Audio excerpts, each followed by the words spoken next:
오늘 함께 볼 하나님의 말씀은 이사야서 1장 21절에서 31절까지 말씀입니다. 이사야 1장 21절에서 31절까지 말씀입니다.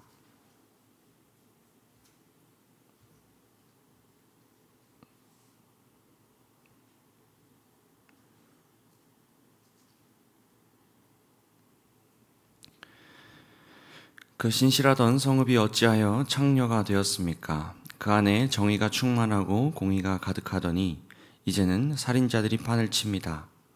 내가 만든 은은 불순물의 찌꺼기뿐이고 내가 만든 가장 좋은 포도주에는 물이 섞여 있구나. 너의 지도자들은 주님께 반역하는 자들이요 도둑의 짝이다. 모두들 뇌물이나 좋아하고 보수나 계산하면서 쫓아다니고 고아의 송사를 변호하여 주지 않고 과부의 하소연쯤은 뒷전으로 흘리는구나. 그러므로 주 곧 만군의 주 이스라엘의 전능하신 분께서 말씀하신다. 내가 나의 대적들에게 나의 분노를 쏟겠다. 내가 나의 원수들에게 보복하여 하늘 풀겠다. 이제 다시 내가 너를 때려서라도 제물로 찌꺼기를 깨끗이 씻어내듯 너를 씻고 너에게서 모든 불순물을 없애겠다. 옛날처럼 내가 사사들을 너에게 다시 세우고 처음에 한 것처럼 슬기로운 지도자들을 너에게 보내주겠다. 그런 다음에야 너를 의의 성읍, 신실한 성읍이라고 부르겠다. 시온은 정의로 구속함을 받고 회개한 백성은 공의로 구속함을 받을 것이다.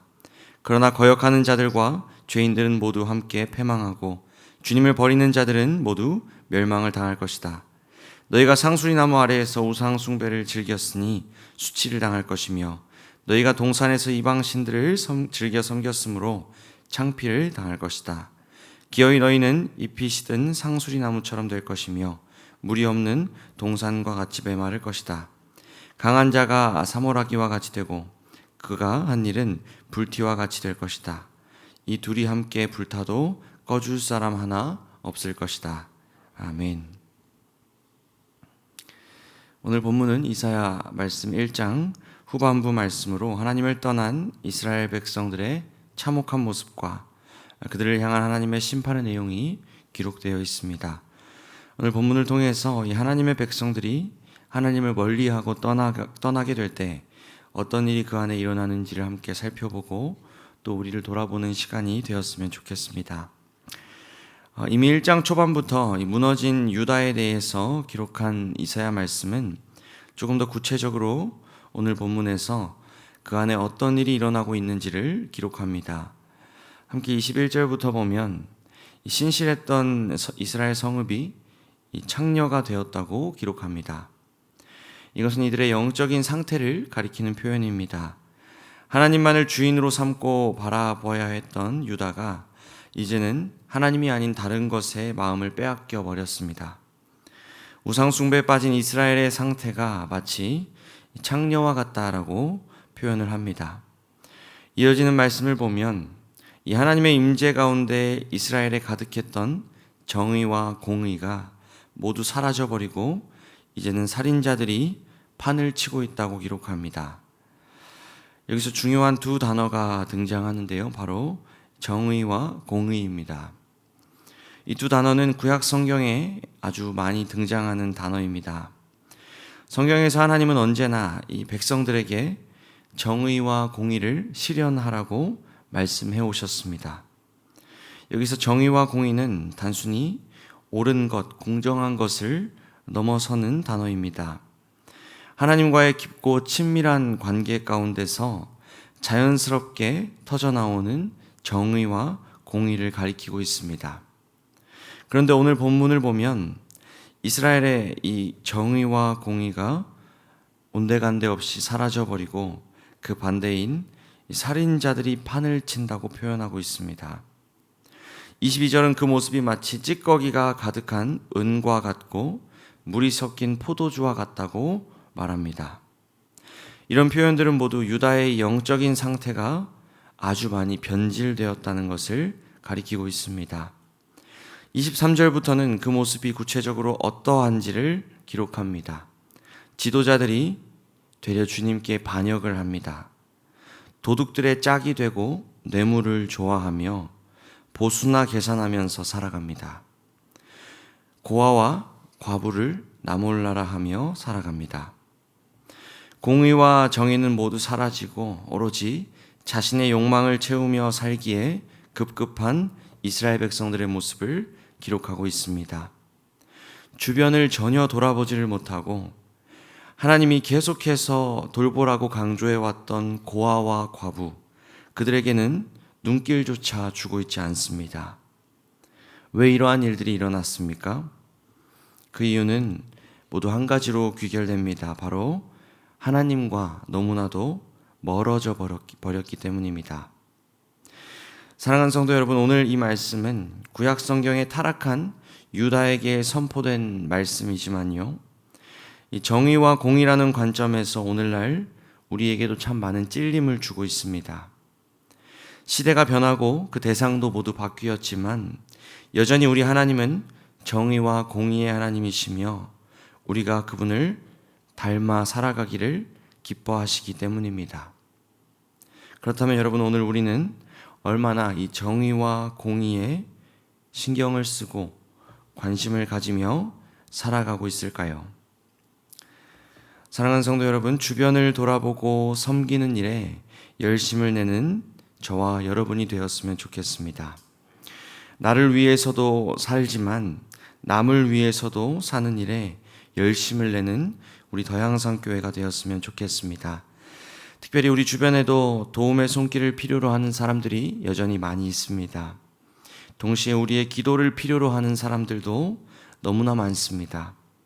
그들을 위해서 기도하고 또 섬기며 하나님의 정의와 공의를 실현하는 저와 여러분 되시기를 주님의 이름으로 축복합니다.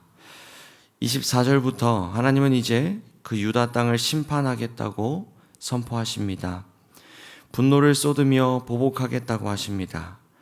그러나 말씀을 자세히 살펴보면 이 심판은 완전히 그들을 멸하기 위한 심판은 아니었습니다. 25절과 6절을 보면 이 심판의 목적은 찌꺼기를 씻어내고 불순물을 없애기 위함이라고 기록합니다. 그러니까 완전히 없애는 것이 아니라 다시 깨끗하게 해서 다시 쓰시겠다는 말입니다. 무너진 유다 땅을 본래처럼 의의 성읍으로, 신실한 성읍으로 회복시키겠다고 약속하고 계십니다. 27절을 보면 하나님은 정의와 공의가 사라져버린 유다 땅을 오히려 그 반대로 정의와 공의를 통해 구속하시겠다고 말씀하십니다. 하나님이 직접 그 땅에 정의와 공의를 세워주시겠다는 것이죠. 이 새롭게 세워진 공의와 정의 앞에는 죄인들이 설 자리가 없습니다. 28절에서 31절이 그것을 말합니다. 이 말씀들은 하나님의 구원이 있다면 심판도 있음을 분명히 암시하고 경고하고 있습니다. 동시에 하루속히 회개하며 돌아올 것을 촉구하는 말씀이기도 합니다.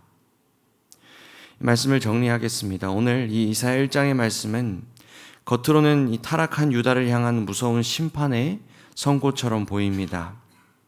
하지만 그 이면에는 타락한 백성들을 포기하지 않으시고 불같은 연단과 심판을 통해서라도 불순물을 제거하며 다시 의의 성읍, 신실한 성읍으로 회복시키겠다고 하시는 그 하나님의 사랑이, 뜨거운 사랑이 담겨 있는 말씀입니다. 심판 자체가 목적이 아니라 거룩한 회복이 하나님의 진짜 목적이기 때문입니다. 오늘 우리에게도 동일합니다. 오늘 우리 안에 찌꺼기가 섞인 은과 같고 물이 섞인 포도주와 같은 변질된 모습이 있지 않은지 우리는 먼저 돌아보아야 합니다. 하나님을 예배한다고 하면서도 이 삶의 자리에는 여전히 이 세상의 상수리나무와 동산을 기뻐하며 나의 유익과 욕망만을 쫓아가고 있지는 않은지 우리는 돌아보아야 합니다. 그리고 이제는 돌이켜야 합니다. 우리를 얽매고 있는 이 영적인 찌꺼기들과 교만의 우상들을 다 하나님 앞에 내려놓고 다시 하나님께로 돌아가야 합니다. 그리고 오늘 말씀처럼 우리의 이 마음을 연단하며 또 정결하게 씻겨 주시겠다고 하는 그 하나님의 약속의 말씀을 붙잡고 나아가기를 소망합니다. 그리고 하나님 안에서 하나님이 그토록 원하시는 정의와 공의가 우리의 일상 속에서 회복될 수 있기를 함께 기도하며 나아가기를 주님의 이름으로 축복합니다. 함께 기도하겠습니다. 하나님, 오늘도 말씀을 통해서 우리에게 은혜 주시니 감사합니다. 하나님, 우리가 그 하나님의 모습을 닮아 정의와 공의를 실현할 수 있는 우리가 되기를 간절히 소망합니다. 그렇지 못한 우리의 모습이 있다면 하나님 생각나게 하시고 구체적인 삶의 실천으로 하나님께 다시 영광 돌리는 우리 더양상교회 될 수 있게 하여 주시옵소서. 특별히 오늘은 제헌절입니다. 하나님, 이 나라의 헌법이 제정되고 그 법 안에서 나라가 잘 세워지게 하시니 감사를 드립니다. 하나님, 기도하옵기는 이 나라에 그 하나님의 정의와 공의가 더욱 실현될 수 있는 법이 잘 제정되게 하시고 그리하여 온 국민이 더욱 화합하고 하나 되며 서로 돌아볼 수 있는 거룩한 나라가 될 수 있게 하여 주시옵소서. 더양상의 목장 모임과 주일 예배를 위해서도 기도합니다. 목장 모임을 통해 서로 사랑하며 그 안에서 역사하시는 하나님을 경험케 하여 주시옵소서. 기도의 응답을 경험하며 정말로 영적인 신바람이 나는 모든 목장 될 수 있게 하여 주시옵소서. 주일 예배를 위해 기도합니다.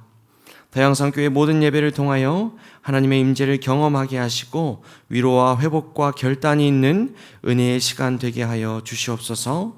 성찬식과 세례 및 입교식이 있습니다. 주님께서 제정하신 성찬을 먹고 마실 때 온 성도가 그리스도의 참된 은혜를 맛보게 하여 주시옵소서. 세례와 입교를 받게 된 학생들이 자신의 신앙을 주님과 교회 앞에 고백하며 주님이 주시는 위로와 평안을 누리는 복된 시간 되게 하여 주시옵소서. 모든 것을 통해 영광 받으실 주님을 찬양합니다. 감사드리며 살아계신 예수님의 이름으로 기도드립니다. 아멘.